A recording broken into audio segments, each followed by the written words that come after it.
Turma, sejam todos muito bem-vindos, boa noite a todos vocês.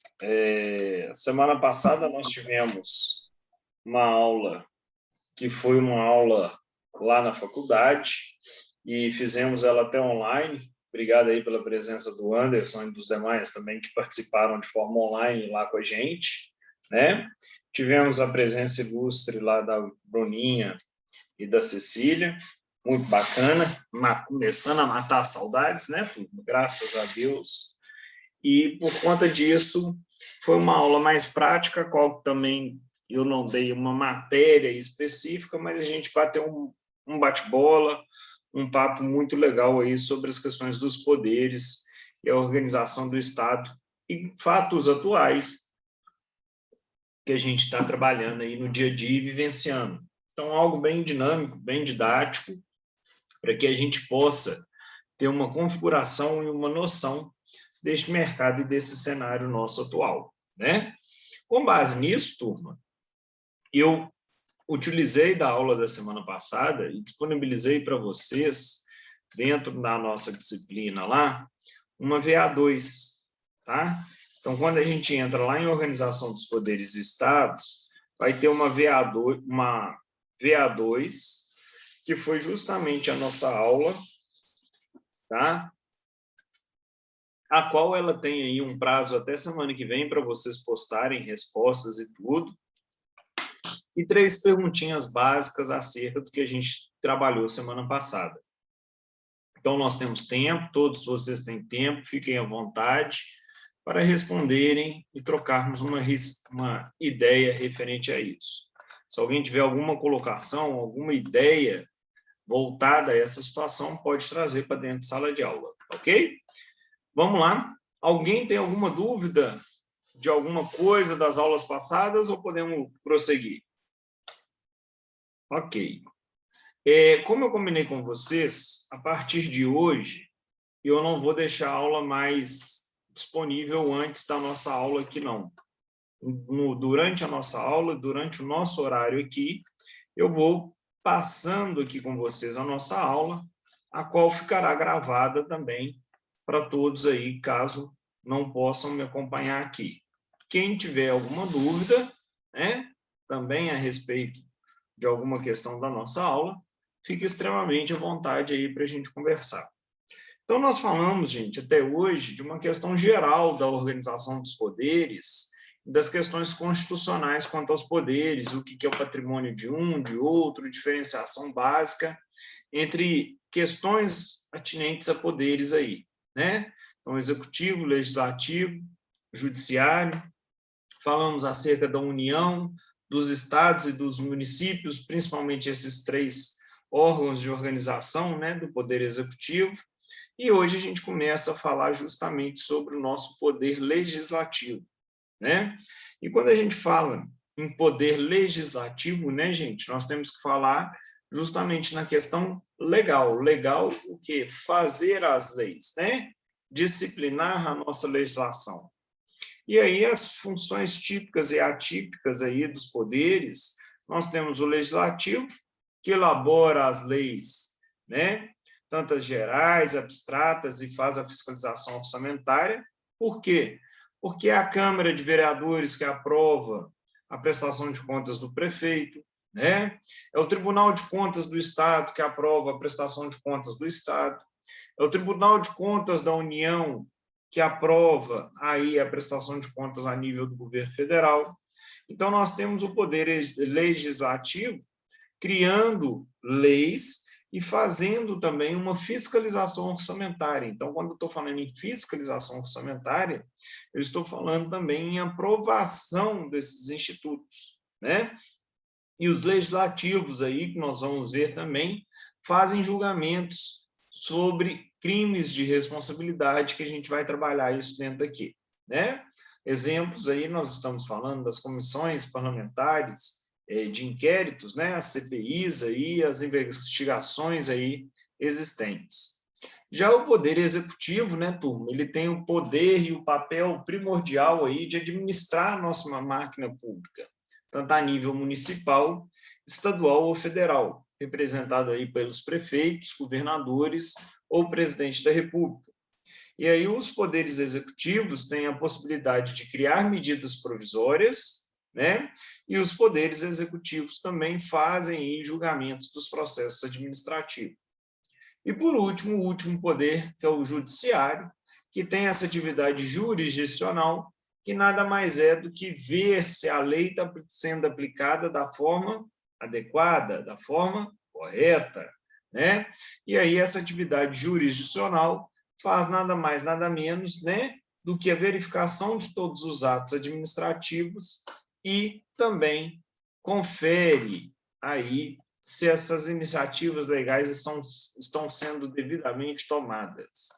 Então, justamente nessa situação, nós temos aí o Poder Legislativo, que é o responsável pela elaboração das leis, pelo exercício da fiscalização política do Poder Executivo, ou seja, o Legislativo sempre confere o que o Executivo está fazendo, e faz também a fiscalização orçamentária de todos que lidam com verbas públicas. Então, como exemplo aqui, né, os tribunais de contas. Então, lá no artigo 44 da Constituição, gente, isso também está no nosso material que eu disponibilizei lá no Sistema Aula para vocês, vem descrito, né? Alguém está com a Constituição aberta aí para ler, para não ficar uma coisa monótona também? Só eu falando igual pobre na chuva aqui, gente?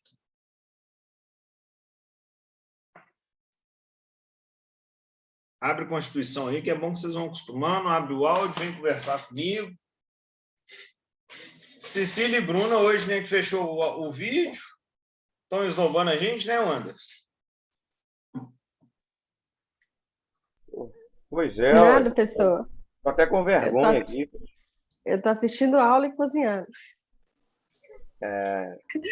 Multifunções aqui também. Deixa os pratos visíveis aí para nós. Compartilhado com nós aí, Cecília. Vamos lá, gente. Alguém lê aí. Artigo 44 da Constituição, por favor. O Poder Legislativo é o Congresso Nacional exercido pelo... Peraí. Não, eu tô lendo o slide. Não, abre a sua Constituição aí, porque depois meu slide está errado. Nós temos que conferir se o professor está fazendo certo ou errado.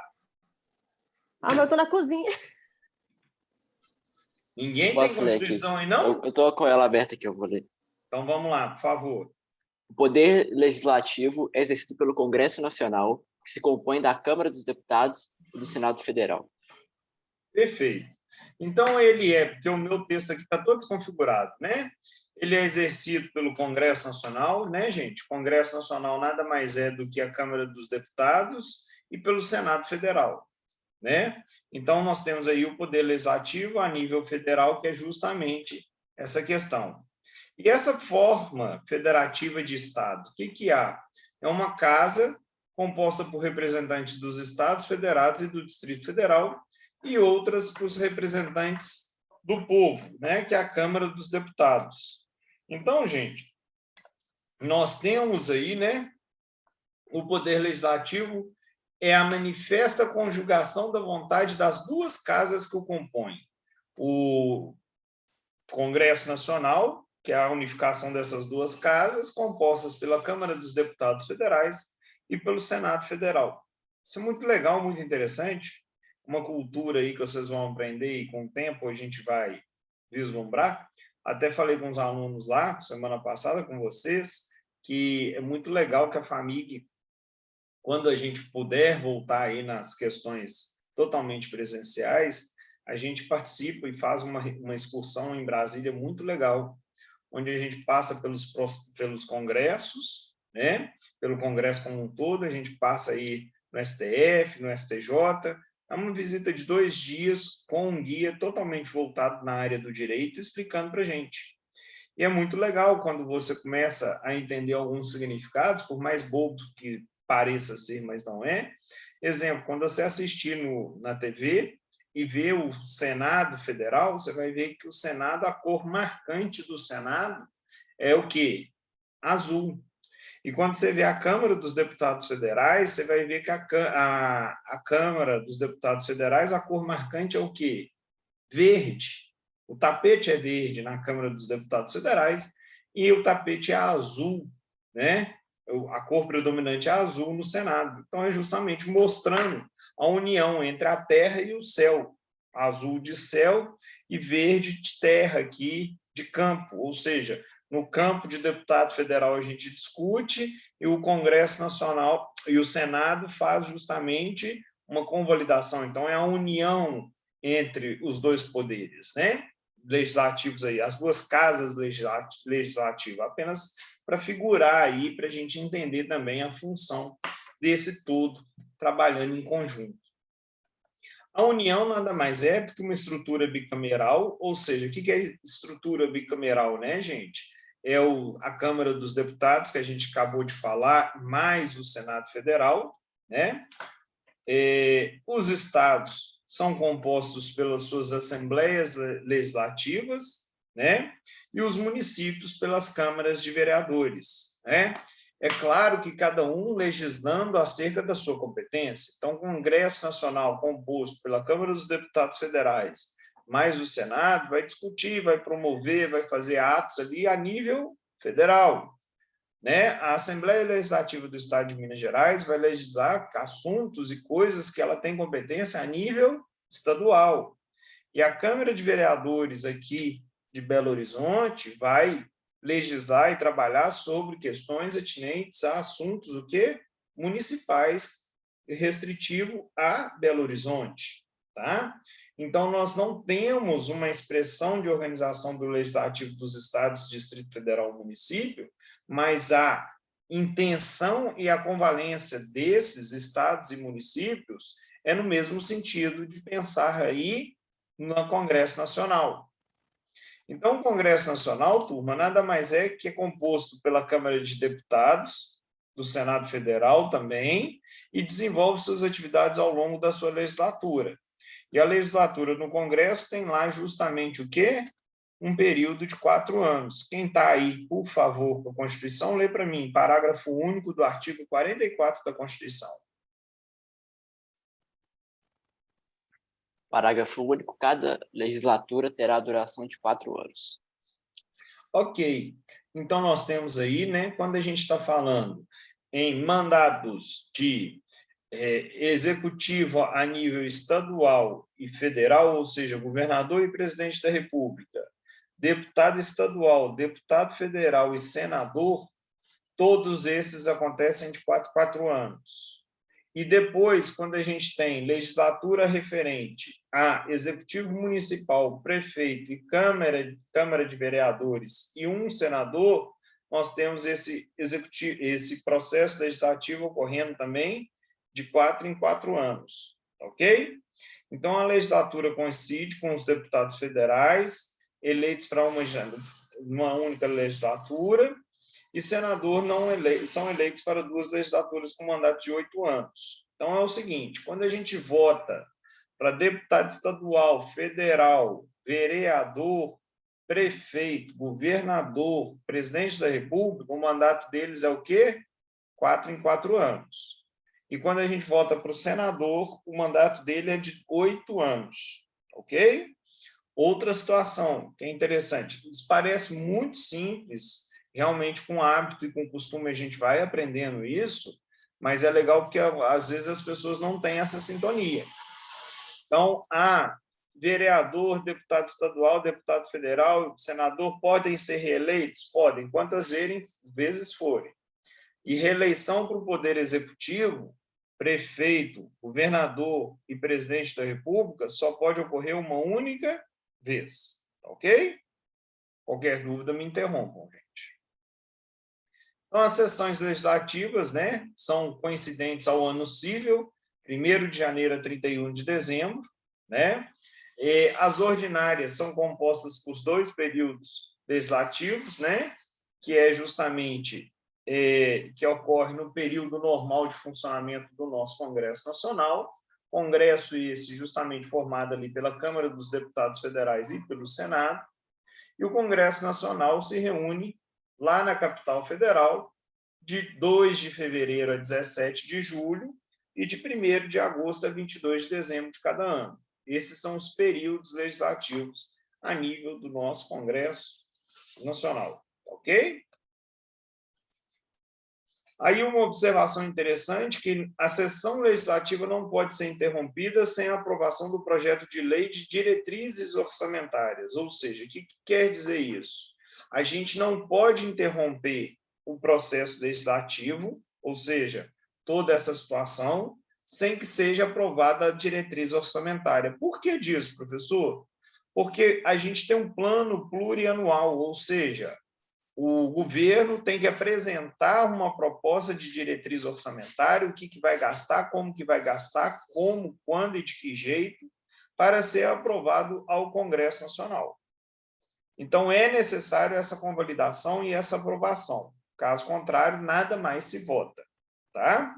O nosso recesso parlamentar, nós já falamos, que de julho vai do meio de julho a final de julho, e em dezembro vai do dia 23 de dezembro até o final do mês de janeiro. Porém, nós podemos ter sessões extraordinárias, que podem ser convocadas nas hipóteses do artigo 57, parágrafo 6º. Então, quem está aí com a Constituição, vai lá no artigo 57, por gentileza, e lê ele para mim. Só o artigo, por enquanto. 57.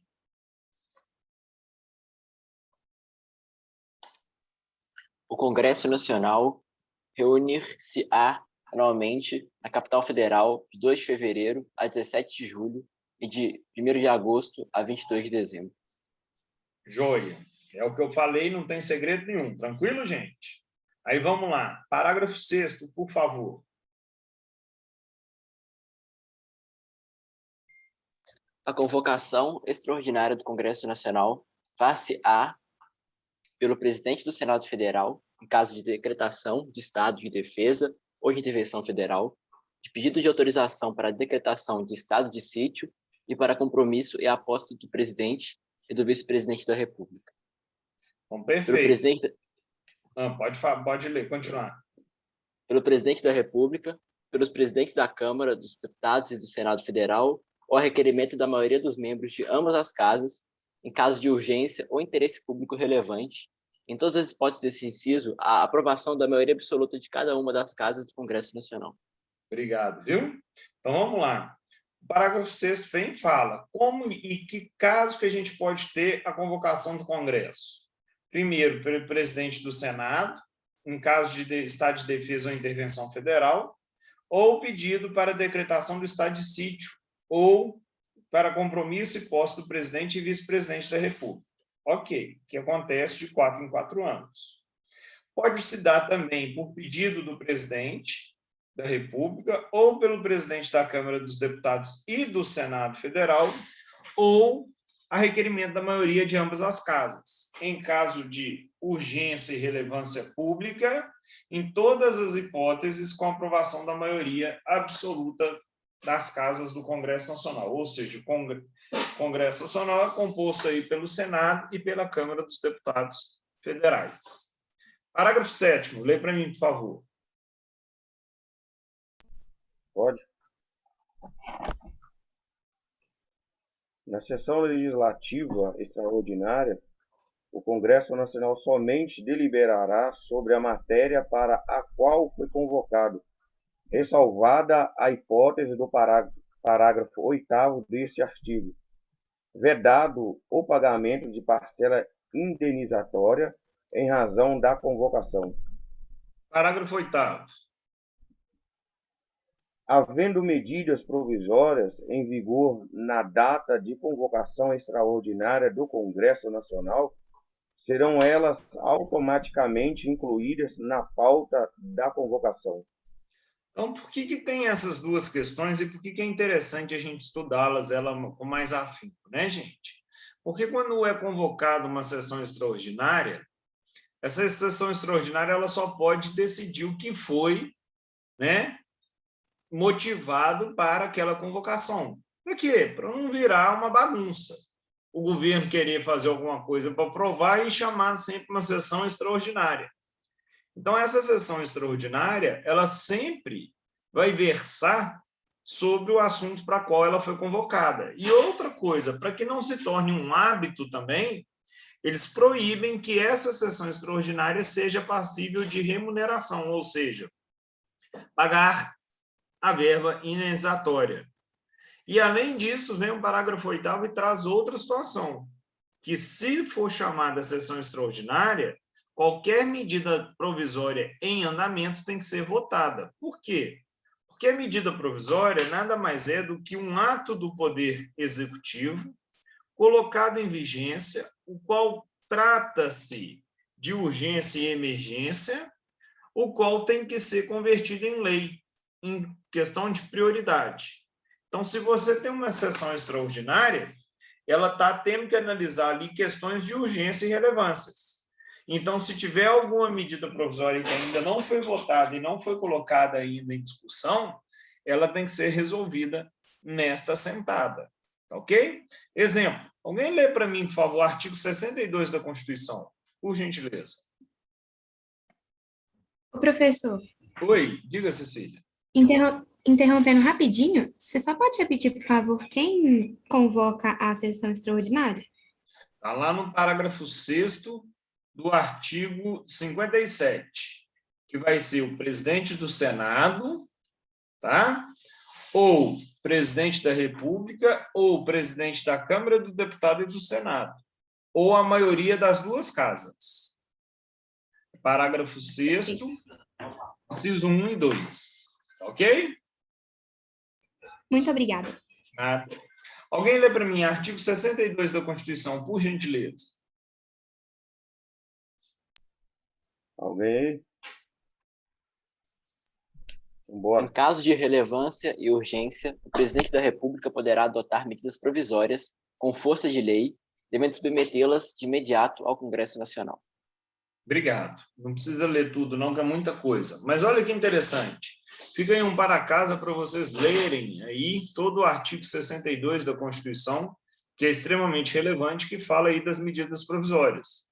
Que, havendo alguma questão de urgência, poderá o presidente propor aí uma medida provisória que vai ter força de lei e ela tem que entrar em pauta para votação, para ser aprovada ou não dentro do período aí disposto.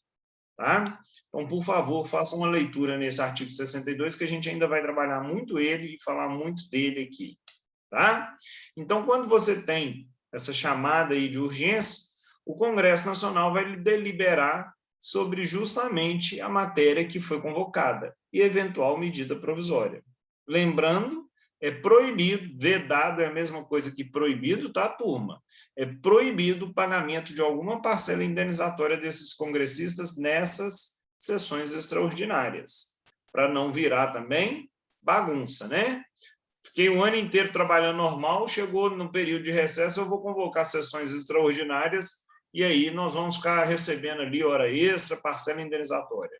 Isso é justamente desestimulado por conta dessa situação. O que são as sessões conjuntas, turma?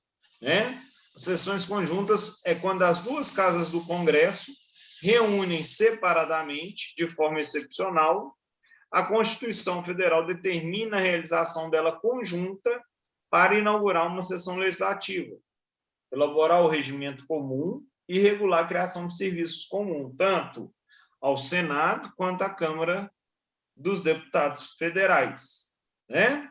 E justamente receber um compromisso aí e conhecer os vetos sobre eles e deliberar. Lê para mim, por favor, parágrafo 3º, por favor, do artigo 57 da Constituição.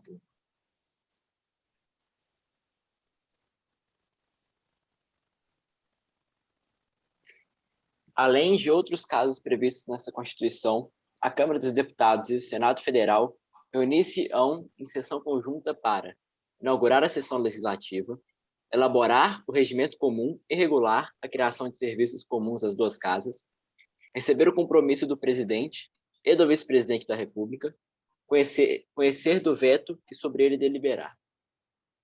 Perfeito. E aí nós temos também a sessão preparatória, né? Ou seja, no primeiro ano da legislatura, em 1º de fevereiro, cada uma dessas casas vai fazer uma sessão preparatória para a posse dos seus membros e para a eleição das mesas diretoras. Isso se dá tanto a nível de Câmara dos Vereadores, né? Assembleia Legislativa, Câmara dos Deputados Estaduais e também a Câmara dos Deputados Federais e do Senado. Então, de tempo em tempo, você tem aí, houve a votação no ano seguinte eles tomam posse sempre no dia 1º de fevereiro do ano subsequente, que houve o processo de votação, e depois você tem a mesa de posse, e aí vai haver aí eleições para se criar quem que vai ser o diretor, secretário, etc. e tal. E aí, quando se define isso, aquelas pessoas que vão ter como presidente do Senado hoje, que a gente tem lá o Rodrigo Pacheco como exemplo, né? Essas pessoas que têm esses cargos de diretoria, né? Presidente, vice-presidente, representante, etc. e tal, eles vão ter, durante este cargo, um mandato de 2 anos, tá? E este mandato não te possibilita, tá, turma? Uma reeleição, justamente para eu ter o quê? Uma diferenciação, uma questão bem democrática nessas casas, para não ficar também uma casa controlada. O que são essas mesas dessas casas, né? Igual, por exemplo, a gente tem aí o Rodrigo Pacheco como presidente do Senado Federal.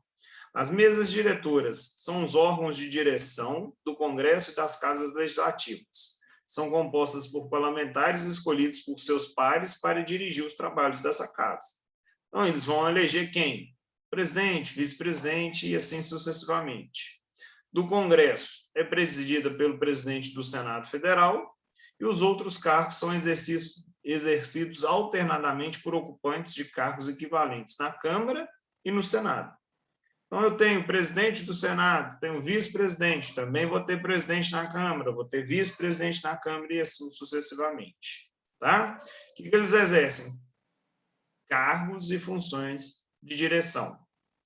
Então, na Câmara dos Deputados, nós temos presidente, 2 vice-presidentes e 4 secretários. No Senado, presidente, 2 vice-presidentes, 4 secretários e 4 suplentes de secretários. Então, a diferença do Senado para a Câmara dos Deputados vai ser apenas suplente. A composição é a mesma, presidente, 2 vice-presidentes e 4 secretários, ok? O Congresso Nacional, apesar de ser um órgão da União, suas atribuições não se limitam à elaboração de leis, né?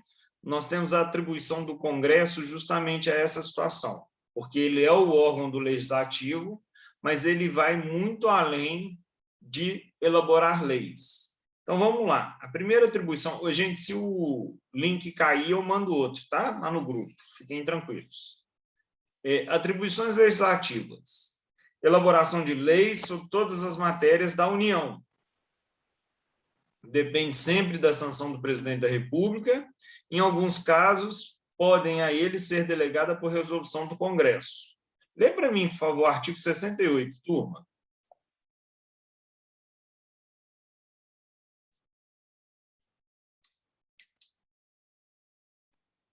As leis delegadas serão elaboradas pelo presidente da República, que deverá solicitar a delegação ao Congresso Nacional.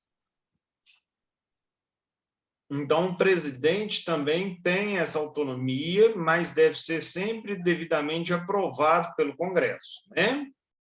Além disso, da função de legislar, ou seja, de criar leis, o Congresso Nacional também, né?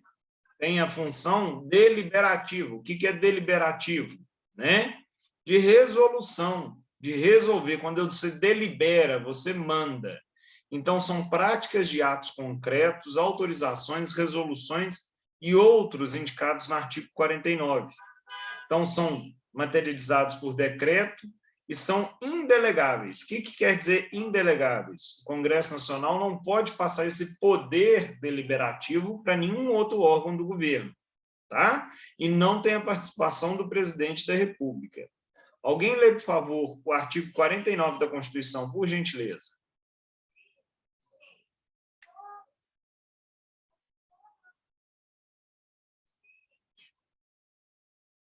Não, gente. 49, por Eu favor. estava procurando, achei que vou ler. Vamos lá. É da competência exclusiva do Congresso Nacional resolver definitivamente sobre tratados, acordos ou atos internacionais que acarretem encargos ou compromissos gravosos ao patrimônio nacional. Autorizar o presidente da República a declarar guerra, a celebrar a paz, permitir que forças estrangeiras transitem pelo território nacional ou nele permaneçam temporariamente, ressalvados os casos previstos em lei complementar. Autorizar o presidente e o vice-presidente da República a se ausentarem do país quando a ausência exceder a 15 dias. Aprovar o estado de defesa e intervenção federal. Autorizar o estado de sítio ou suspender qualquer uma dessas medidas. Sustar os atos normativos do Poder Executivo que exorbitem do poder regulamentar ou dos limites de delegação legislativa. Mudar temporariamente sua sede.